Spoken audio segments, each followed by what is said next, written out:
Hello everyone, কেমন আছো তোমরা সবাই? মিষ্টিস ব্লগের নতুন একটা ভিডিওতে তোমাদের সবাইকে স্বাগত জানাচ্ছি। আজ আমার মা দেখি বাঁধাকপি নিয়ে এসেছে। আর দুদিন আগে যখন মাছ কিনে এনেছিল তখন মাছের মাথাগুলো রেখে দিয়েছিল।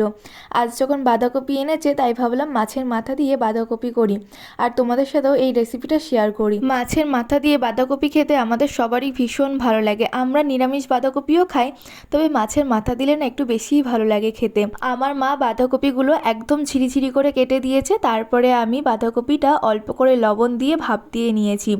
তোমরা চাইলে নাও দিতে পারো, তবে ভাপ দিয়ে নিলে যেন তো খুব ভালো হয়। এরপরে মাছের মাথায় লবণ আর হলুদ মাখিয়ে খুব ভালো করে মাছের মাথাগুলোকে ভেজে নিয়েছি। এরপরে আমি দিয়ে দিয়েছি ফোড়নের জন্য 5 ফোড়ন আর তার সাথে 2টো শুকনো লঙ্কা। ফোড়নটা একটু ভাজা হয়ে এলে এর ভিতরে দিয়ে দিলাম টুকরো করে কেটে রাখা 2টো আলু। অল্প করে লবণ দিয়ে দিলাম আর একটু হলুদও দিয়ে দিয়েছিলাম। দিয়ে আলুগুলোকে ভালো করে ভেজে নিতে হবে।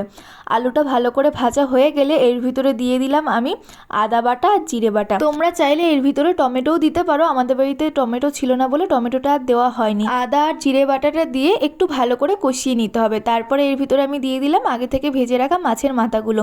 মাছের মাথা দিয়ে খুব ভালো করে ওটাকে ভেঙে গুঁড়িয়ে দিতে হবে। আবার 2 থেকে 4 মিনিট মাছের মাথাটা দিয়ে একটু কষিয়ে নিতে হবে। তারপরে এর ভিতরে দিয়ে দিয়েছি আমি ভাপ দিয়ে রাখা বাঁধাকপি দিয়ে এর মধ্যে আমি দিয়ে দিলাম একে একে স্বাদ মতন লবণ, পরিমাণ মতো হলুদ গুঁড়ো।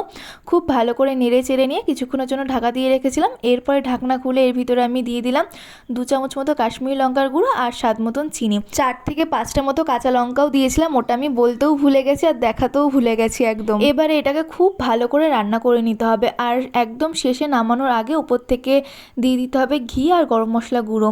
ব্যাস, তাহলে কিন্তু রেডি হয়ে যাবে মাছের মাথা দিয়ে বাঁধাকপির তরকারি। একদিন বাড়িতে মাছের মাথা দিয়ে বাঁধাকপির তরকারি রান্না করে খেয়ে দেখবে, আশা করি খুব ভালো লাগবে। ভাতের সাথে তো ভালো লাগেই, রুটির সাথেও জানো তো আমরা রাতের বেলাতে খাই।